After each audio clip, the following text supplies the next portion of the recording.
Hey listeners, I'm Brittany. And I'm Hallie.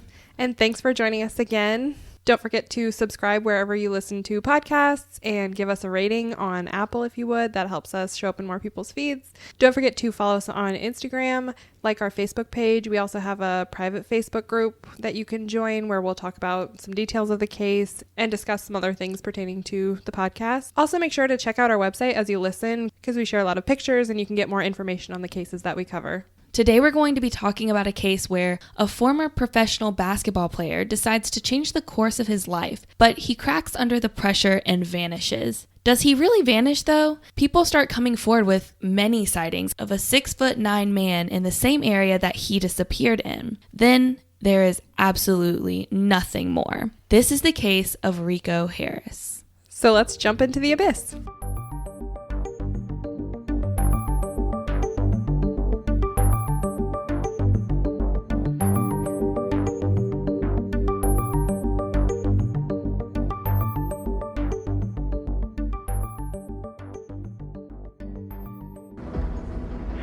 Hello, you. Hope your afternoon is going good. I had a little talk with family. Well, anyway, we'll talk soon, hopefully. All right, talk to you then. Bye. Rico Omar Harris was born May 19th of 1977 in Los Angeles to Margaret Fernandez and Henry Harris. Shortly after his birth, his family moved to Oregon, but that didn't last long, and they eventually moved back to LA. There, his mother had 3 more children, making him the oldest of 4. Rico's father, Henry, was a basketball player. He had played for Idaho State as a star forward, and later he played in a semi-professional league on a number of teams. Margaret and Henry had a relationship that went from passionate to violent really quickly, and soon that extended to the treatment of the children. Rico received the brunt of this aggression because he was the oldest, and he was often the focus of his father's disappointments and abuse. Rico's mother soon grew really weary of that treatment and decided to take her children and move to Alhambra, California. Rico, being the oldest, kind of became the man of the family, and his father rarely ever visited. That sort of solidified his place there as well. From a young age, it was clear that Rico was going to be really tall, and with that and the legacy of basketball through his father, it was sort of expected that Rico would want to play basketball and sort of be involved in that. But initially, he didn't have much interest in it. In the first couple years of high school, he wanted to try out acting. He had some other interests, and he just didn't want to play basketball. But by his junior year of high school, he decided he would give basketball a shot. So he switched from Hollywood High School to a school in Temple City. To facilitate this move, Rico used his father's address, even though they weren't really speaking that much and didn't really see each other. But he needed to get into another school district, so that was one way he could do it. His skill for basketball was undeniable. He was even recognized as one of the best high school players in the Western United States by the Long Beach Press-Telegram in the 94-95 season. And although he excelled on the court, Rico was not doing that great socially or academically. He was very shy. He had poor grades. And those things, along with his family issues, pushed him more into basketball because he found comfort on the court. He found sort of an escape there. He ended up meeting a girl and they started dating, and she and her family were very focused on academics and doing the best that way. So they helped Rico improve his grades, and he even raised his GPA to a 3.0. Things seemed to be looking up, but there was a big piece missing for him. One thing that Rico desperately wanted was approval and admiration from his father. He repeatedly tried to connect with his father, but was met with disdain and violence each time. In one incident, Henry saw that Rico had pierced his ear, and he responded by beating Rico in the chest with a hockey stick. Even through this treatment, Rico tried to justify his father's actions and give him the benefit of the doubt. He really wanted a relationship with his father, so he tried to do everything he could to make that happen. But in the end, every attempt to reconnect with his father was met with rejection, and Henry eventually just told Rico that he was not cut out for fatherhood, which was a devastating blow for Rico. Even though Rico had struggled academically in high school, he was able to attend Arizona State University after graduation. Being in college didn't change the fact that he really struggled socially and had a hard time maintaining his high GPA. In March 1996 at Arizona State University, Rico was arrested along with 2 of his teammates. There had been 2 women who claimed that Rico and the boys had sexually assaulted them. However, the story provided by the women began crumbling when police started digging deeper and deeper into the accusation, and eventually the charges were dropped against the boys, but Rico was still asked to sit out for the remainder of the basketball season. After this stressful incident at Arizona State University, Rico ended up transferring to Los Angeles City College, LACC. He wanted to work really hard and improve his grades to be able to play basketball for Rhode Island. He kept that as one of his goals, and LACC was a huge step in growth for Rico Harris's career. He was named MVP and even helped lead LACC to their first junior college state title. With his goal to play for Rhode Island within his reach, he ended up signing a letter of intent to transfer to Rhode Island. Even though he had been pushing himself and working really hard, he started to kind of slack off. He began skipping his psychology lecture and actually ended up failing the course. And this completely ruined his chance to transfer, causing him to be denied due to his academic standing. During this time, there were rumors going around that Rico had failed the psychology class on purpose to avoid the move. It was a big step, and people were going to be expecting a lot from him, and maybe it was just too much stress, too much pressure for him to be able to achieve some type of goal like this. It was very intimidating. However, this was just a rumor, and Rico was still considering other options. He ended up visiting UConn as well as looking into the NBA draft. However, he ended up returning to LACC for the second season of basketball. At this point, it was noted by friends and family that Rico started to drink alcohol and party a lot more. It's pretty normal for college students to go out and party and have some fun, let loose a little bit, but in his case, it really escalated, and it started to drive a wedge between himself and the people he considered closest. He ended up isolating himself from his long-term high school girlfriend at this point and decided to end the relationship altogether. Antonio Simpson, a fellow teammate of Rico's at LACC, stated, quote, "Rico was like most of us, trying to escape. He realized people supported him for what he could do on the court. He knew it wasn't real. He tried to escape to what he thought was real," end quote. Obviously, Rico was battling some personal challenges that his teammates were able to understand. They had been in the same mindset before, and they were really noticing this different behavior in Rico. In addition to isolating himself from everyone, he was also ignoring recruiters attempting to contact him. Rico even declared his intent for the 1998 NBA draft, but he withdrew it. Antonio Simpson made another comment stating, "The recruiting process drove him crazy. He could see right through people," end quote. It was clear that Rico had a perception that is most likely accurate, that people only saw him for this skilled player who could win a bunch of games and get them the scores that they wanted, but they didn't really see him as a human being with feelings and battles of his own. Recruiters, reporters, coaches, and fans, they only wanted to tell him what he wanted to hear and be told what they wanted to hear. Ultimately, Rico decided to attend Cal State Northridge. He still had the opportunity to play for Rhode Island, but realized that he really didn't want to move that far from home, so he decided to stay a little bit closer and attend Cal State. Another player had dropped out of the running due to failing a class, so there was an open space for Rico, and with Rico's reputation as a skilled player, Cal State jumped on the chance to take him. The coach at Cal State immediately envisioned finally having a winning season and welcomed Rico enthusiastically. Rico, however, was criticized by a lot of people that thought this school was beneath him, that he was severely limiting his future, that he should go for bigger goals. And with so many other opportunities from other more prestigious schools and even from the NBA, a lot of people just couldn't understand Rico's decision to attend Cal State. Yeah, and I kind of side more with Rico. You have to do what's best for you and think about your mental health and your happiness before you think about what other people are wanting from you. It's not all about what other people want. Yeah, and I think with this case, we saw a lot of expectations placed on Rico and him sort of trying to please everybody, but putting himself on the back burner, and that was really damaging to him. So on top of the pressure and the criticism he was getting from people in the basketball world, he was also having even more issues with his father. He once again tried reconnecting with his father only to be rejected, and the weight of the isolation and the criticism and the peer pressure mixed with the family turmoil all played a role in pushing Rico to escape further into addiction.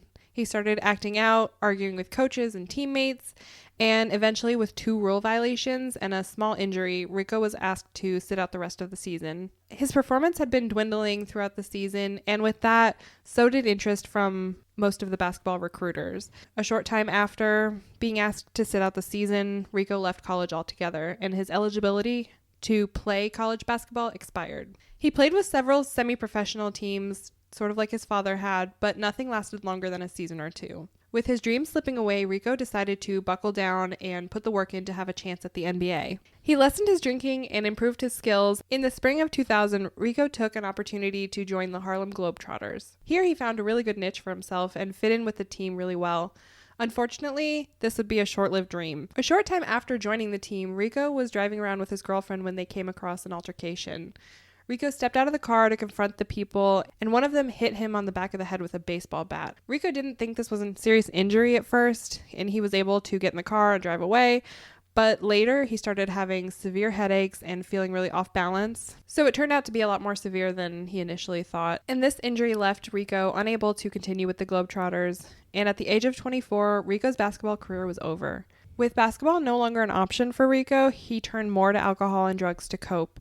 He moved back in with his mother and felt like he had no prospects, no job. He had never had a job other than basketball, so he was at a really low point. His other siblings were also addicts, and his mother did her best to care for all of her children, but the drugs won out ultimately. Rico started using meth, crack, and heroin. He resorted to begging on the streets for money and became involved in crime. Eventually, he was arrested over 100 times. A close friend of Rico's, David Lara, said, quote, "It's a local tragedy. He was the best ball player the city ever saw, and then you'd see him in the street drunk and asking for quarters. It was despair. It was down there. It was the darkest of dark," end quote. Between the years 2001 and 2007, Rico had 16 cases in the LA Superior Court for public intoxication, burglary, and trespassing, so he was ranging from a lot of different criminal activities. Laura recalled a conversation that he had one night with Rico, stating, quote, "I remember one night I told him, if you keep spiraling down the rabbit hole, the only way this ends is with you being dead," end quote. Which is a pretty serious statement, and you can tell that he really cared for Rico and was trying to reach out to him and let him know that this is not a joke anymore, it's not a game, and that he needed to do something to take care of himself. However, Rico didn't really listen to him, and in 2007, his mother and David Laura found him overdosed on prescription medicine at his mother's house. He had vomit all over him and was having body convulsions and was immediately taken to the hospital. Rico had to have his stomach pumped, and I think the trauma from this experience really pushed Rico to finally get some help. He ended up attending rehab at the Salvation Army Adult Rehabilitation Center. He was clean for 6 to 7 years after leaving rehab. He worked a stable job as an LA security guard, and he was making a good income. He ended up moving in with one of his friends from the rehabilitation center, Wilfredo Mayorga. He was doing many things to stay on this right path to get his life back together, but it really pushed him to stay on the right path when he met the love of his life, Jennifer Song. They met in LA in 2012 while she was visiting from her home in Seattle, Washington. They hit it off really quickly and stayed in contact over the distance, eventually leading to dating one another. However, Wilfredo, Rico's roommate, became really irritated with Rico and Jennifer for some reason we're very unsure about. We've tried to research it, but we don't really know what this argument was about, other than Wilfredo telling Rico that he had to choose between him or Jennifer. Rico didn't really want to be involved with the conflict. Obviously, he was going to choose Jennifer, and he left Wilfredo, moved out of the apartment, and Wilfredo had to take care of all of the bills. Jennifer and Rico were able to keep their relationship going for 2.5 years by phone, text messages, and weekend visits. In 2014, Rico started mentioning that he wanted a life with Jennifer. He wanted children with her and started talking about different names for their children. He didn't want to be far away from her anymore, and he wanted to move up to Seattle to be with her. Rico started slowly moving up some of his belongings to Jennifer's home in Seattle when he would go and visit, and was really taking these steps to be closer to her. In September 2012, Song started noticing Rico was behaving a little differently and confronted him about it. He then confessed to her that he had relapsed at the end of July. This is a really big deal considering he had been sober for 6 years at the time. The following month, on October 8th, Rico was in Seattle visiting Jennifer. She had to work during the day, and Rico decided to just go out and explore the city a little bit while she was busy. She returned home that night around 8 p.m., and to her surprise, Rico was nowhere to be found. She figured he may still be out exploring Seattle, but when she called him, she discovered something shocking. He had decided to just get up and go back to Alhambra. Matter of fact, he was already a state over in his journey, so he had been going for a little bit now. Jennifer was really confused. She didn't push too hard, though, considering she had just found out that he had relapsed a couple months ago, and decided that maybe it was something that was best for him at the time. Rico returned home in Alhambra around 2 a.m. on October 9th. Margaret, Rico's mother, was very concerned about this. She thought he had been drinking and seemed really exhausted from lack of sleep. The following day, on October 10th, there was supposed to be a barbecue at 7 p.m. back in Seattle that he was supposed to attend with Jennifer. There was also a meeting for a real estate job that he was going to have to attend as well. This meant that he had to head out on the 9th to be back in time for that event, the same day he had just arrived back in Alhambra. His mother suggested that he take it easy, maybe rest a little bit before he headed back to Seattle, but he refused and thought he knew better and pushed himself to be back in time. If we haven't mentioned it yet, Brittany looked it up and saw that from Alhambra to Seattle, Washington is a 17-hour drive.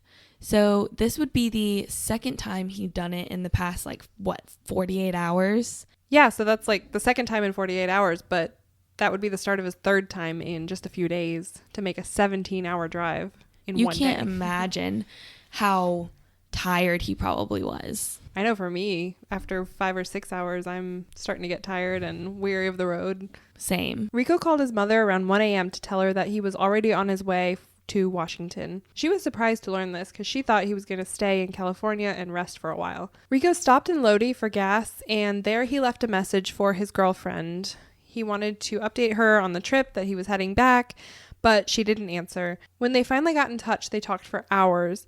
Jennifer was surprised that he was coming back so soon, and she was uneasy about him making so many long trips without any sleep, which I think anyone would be concerned with a loved one doing that. Exactly. I know my parents would be very stressed if they found out I was doing that by myself over the course of a few days. She became even more concerned about his state of mind during the phone call. At this point, he had been awake for about 40 hours, and like we said, he'd been driving back and forth. He had a lot on his mind, and she knew he had relapsed on drugs, so she was also concerned that maybe he was on something. We know that Rico had previously used cocaine, and that a cocaine bender can keep people up for hours and hours. It's not unusual to be up for 30, 40, even 50 hours at a time, so Jennifer's concerns were valid considering his past. We don't know if he was on drugs or what his mental state was, but being that sporadic and driving back and forth and the strange behavior on the phone calls, Jennifer was left to wonder what was going on. When she talked to Rico again, he was stopping near Sacramento for gas, and she was apprehensive when she heard how tired he sounded, and when he said he was thinking of going up to the mountains to get some rest, her worry grew even more. There was no cell signal up in the mountains, and that, in addition to his exhaustion and state of mind, Jennifer thought it would be a terrible idea for him to go. However, he wasn't really listening to her, and she had no way to stop him, so she was just left to worry. After this, he talked to his mother again when she called to check in, and after that, it was nearly impossible to get a hold of him. Jennifer and Margaret both tried to call him repeatedly throughout the day, but they received no answer. At 10:44 a.m., Rico texted Jennifer saying that he was sorry that he had missed her call, but he didn't answer the phone when she tried to call him back. When there was no sign of him at her house by 8 p.m., she called Margaret to ask if she had heard from him, and when they both realized that they had not heard from him for hours and hours, Jennifer suggested filing a missing person report. They decided against it and just hoped that he had purchased a hotel room for the night. Considering the struggles he had been having and conversations with his mother hadn't gone as he hoped they would, maybe he just needed some time to clear his head. It was not altogether abnormal for Rico to disappear for a couple of days to think. They waited hoping that they would hear from Rico, but that waiting would never end. On October 12, 2014, Officer Danny Del Castillo performed a routine check of a parking lot that was more in an isolated area of the Yolo County Regional State Park. He noticed there was a black Nissan Maxima parked over to the side, and he just assumed that someone was out hiking and exploring the beautiful area. It brought him no concern until he arrived again the next day and saw that the car was still sitting there in the same place and had been untouched. Officer Castillo ran the license plate and confirmed that the car had belonged to an individual named Rico Harris. He found out what Rico's hometown was and contacted the Alhambra Police Department. After hearing about Rico's deserted car in an area that was hundreds of miles away, they immediately reached out to Margaret Fernandez, Rico's mother. She informed Jennifer of what the police told her, and they filed a missing persons report officially on October 14th, 2014. After assessing the car for any evidence, law enforcement discovered that the car's battery was nearly dead and the car was out of gas. Furthermore, the car appeared to have been ransacked. His CDs, his driver's license, credit card, they were all strewn about in the car. They also collected a bindle from the car, which is commonly known to law enforcement to store drugs, but they tested it and determined that no illicit items had been inside of the bindle and no other paraphernalia was found in the vehicle. Finally, the entire car was sent to be tested for DNA and fingerprints, but it would come back inconclusive. Investigators then decided to assess the last ping from his cell phone, which happened to be in the Redwood Valley area. This was about 70 miles from the location of the car. This is a really strange aspect of the case, but we also know that phone pings can be a little wonky sometimes. We also know that the cell service was said by Jennifer to be very weak in that area, and there could be some misdirection with that piece of evidence. Furthermore, there had been no activity in his bank account, and there has still not been any to this day. Law enforcement started to search the Cache Creek Canyon area, specifically focusing on a 5-mile radius from the parking lot where Rico's car was located, as well as 27-mile radius of Route 16 through the canyon. They were using ATVs, helicopters, thermographic cameras, and search dogs to try and find Rico, get any slight indication of where he may be, but all efforts came to a dead end. There was no sign of Rico anywhere. Rico was a big guy. He stood at 6'9", and he really stood out in a crowd. When there were several sightings of a very tall man in the area, people connected it to Rico and his disappearance. On October 11th, a passing driver reportedly saw a very tall man walking down Route 16 around 5:30 p.m. That same day, another motorist reported seeing a man sitting on a guardrail overlooking the creek near the parking lot in which Rico's car was later found. The next day, a couple reported seeing him walking around a black car, sort of in a state of confusion. The next sighting would come on October 18th. A passerby saw a man in the same parking lot fitting Rico's description wearing light-colored pants, which Rico was apparently wearing when he disappeared. Each of these sightings was unsubstantiated, but the day after this last report, size 18 shoe prints were found leading from the parking lot to the nearby creek. And size 18 is not a very common shoe size, so they really connected that to Rico. Also, a family had found a cell phone and a backpack about 1,500 feet from the guardrail where Rico was reportedly last seen. Before realizing who these items belonged to, this family searched the bag looking for an ID, but they didn't find one. They looked around calling for the owner of the bag, but no one came forward to claim it, so they handed it over to the police. The backpack contained jumper cables, clothes, and 2 bottles. One of these bottles had a small amount of liquor in it, and the other one was empty, but smelled strongly of that same liquor. On the phone, they found pictures of Rico standing in front of the Welcome to Yolo County sign, and they also found some videos that were timestamped to the 10th. These videos looked like they had been taken unintentionally, and in them, Rico was rambling, tossing things around his car, tearing things up. This raised a lot more concerns about what was going on in Rico's head on this trip. Police searched the area and the surrounding towns that were known to have homeless populations and drug scenes, but they found no sign of Rico at all. Cadaver dogs searched the woods, and a dive team was sent to search the creek, but nothing was found there either. By the 22nd, the search was winding down with no further clues about what happened to Rico or where he might be. To this day, Jennifer and Margaret participate a lot in the efforts to find Rico, raising awareness about his disappearance.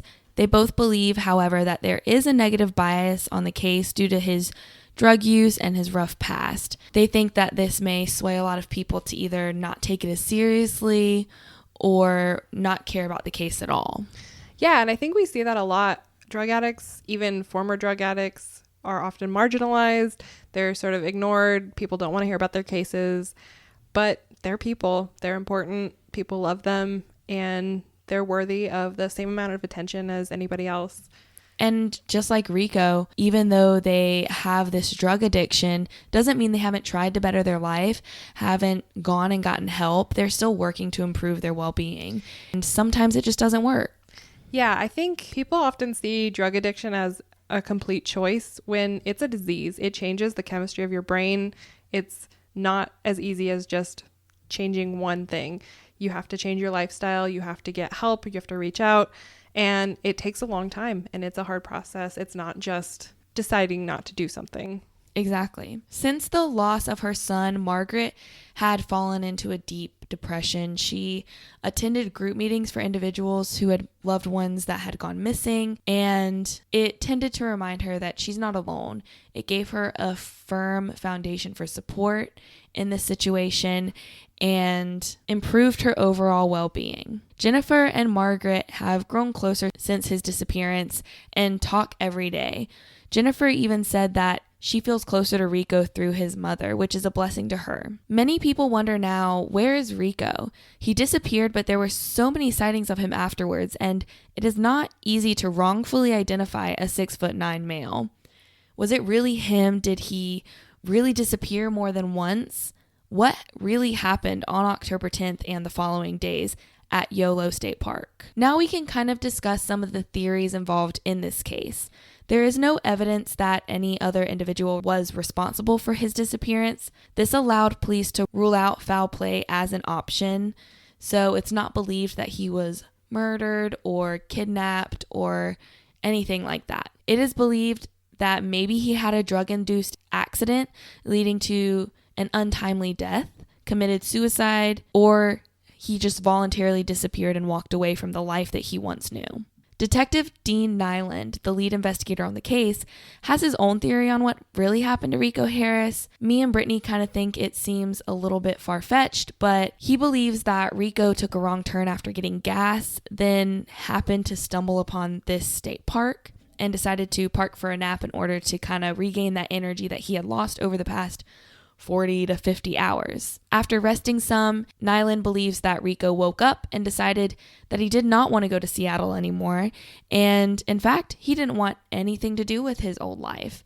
He wanted to up and leave and wandered to enjoy the scenery a little bit before hitching a ride out of a nearby town and disappearing. Yeah, like you said, I feel like this one's a little bit far-fetched that he would just wake up from a nap and have an epiphany and leave his entire life. He had been through so many struggles before, and yeah, he would go away for a couple of days, think, clear his head, but not without contacting his mom. He was very close to her, very close to Jennifer. Not to mention that he was planning this life with Jennifer. I do remember seeing that he was a little stressed about the pressure of this new relationship that he had, and he was a little intimidated and a little scared, just like any of us would be taking those really big leaps. But he really loved her. He really cared about her. And I think it's hard for me to grasp the fact that he would just wake up and instead of wanting to get better again and work through things like he had done before, knowing that he can, he would just leave everything behind. Yeah, unfortunately, I think in that sort of state of mind, I think suicide's more likely just because he may have felt more trapped. And I just don't see him going out and starting a new life somewhere, just hitchhiking somewhere new, not to mention the fact that he's 6'9". So, and like you said, when we were discussing this case, he's known, in basketball circles. He would be recognized probably. He's a big guy, so he would stand out. People would be more likely to connect his face to, one on the news or seeing him somewhere. So even if his state of mind was that he wanted to disappear, just his sheer size would make that really difficult. Exactly. And I tend to lean more towards that he had a drug-induced accident. He had been on some drug that was keeping him up for hours and hours on end. He was exhausted, and maybe as it started to wear off, his body probably just gave out. He could have fallen and succumbed to the rough nature around that area, such as the animals or the running rivers or the heights, or he could have woken up and started drinking, walking around a little bit, and then had an untimely death, as someone had stated as a theory. Yeah, people succumb to the elements in the woods all the time, even experienced hikers. So someone that may have been on drugs. We also know he had bipolar disorder, so his mental state mixed with drugs, mixed with exhaustion. Mixed with the fact that he didn't know the area at all. Yeah, so he could have just wandered off and not been able to find his way back. I think that's a very likely option here. I can't see him just getting into a car and driving away. But I know that can be sort of a comforting theory to family, so I understand why it's still sort of out there, but I just don't think it's likely, unfortunately. Yeah, it's a really sad case, and Rico Harris is still missing to this day. So like we said, addiction is a disease, and addicts often feel marginalized to the point that they don't seek help, or they wait until it's rock bottom to seek help. And we wanted to share a national hotline that deals with addiction and other mental health issues. Just in case any of you are struggling, if you know anyone that's struggling, you can reach out for some help. There's lots of help out there. There's lots of options. There's hope. There's healing. And we just wanted to share that just in case anyone out there needed to hear it. The Substance Abuse and Mental Health Services Administration number is 1-800-662-HELP. Rico Harris was 37 at the time of his disappearance. He would be 42 now. He's black. He has black hair, brown eyes, and stands at 6'9". He weighs approximately 280 pounds. He's got tattoos on both of his upper arms.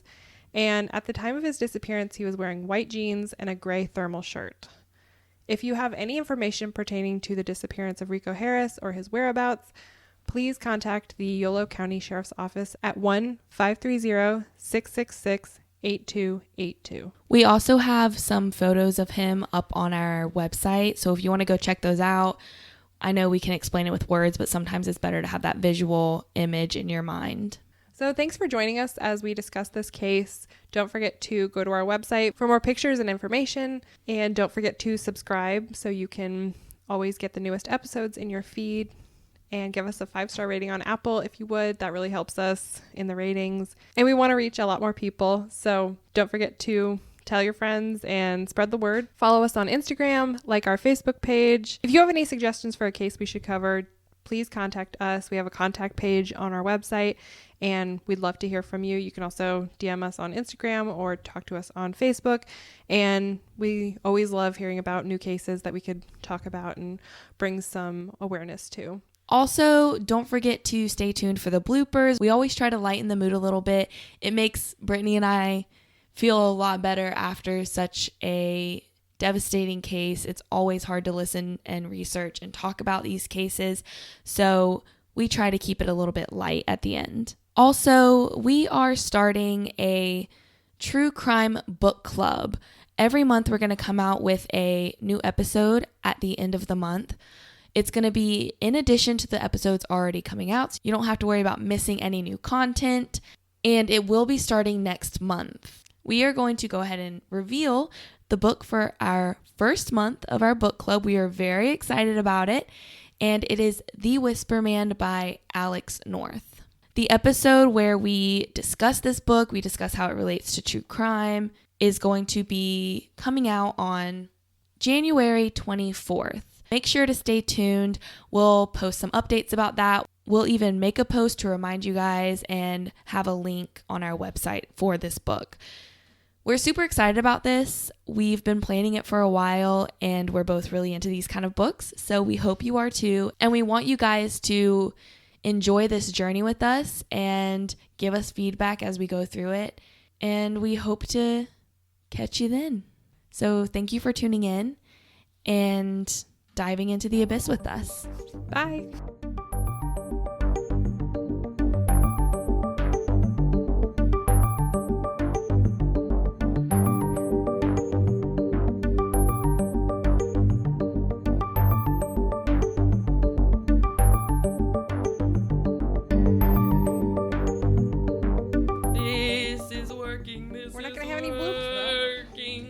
Now we do. I would say that because in the back you said, you're really talking with them hands over. You were like, Not good. Okay. Decided to Ascend. all that. I'm like the fifth word I said. Ultimately, Rico decided. Decided. Oh, What gosh. is wrong with me? I don't know how to forget to breathe normal when I'm talking on this. And then he. Done. No. Girl, don't you be talking about my elbows like that. The way you just said that, it made me remember when we were on our way and it was like Murder Creek and you said, murder!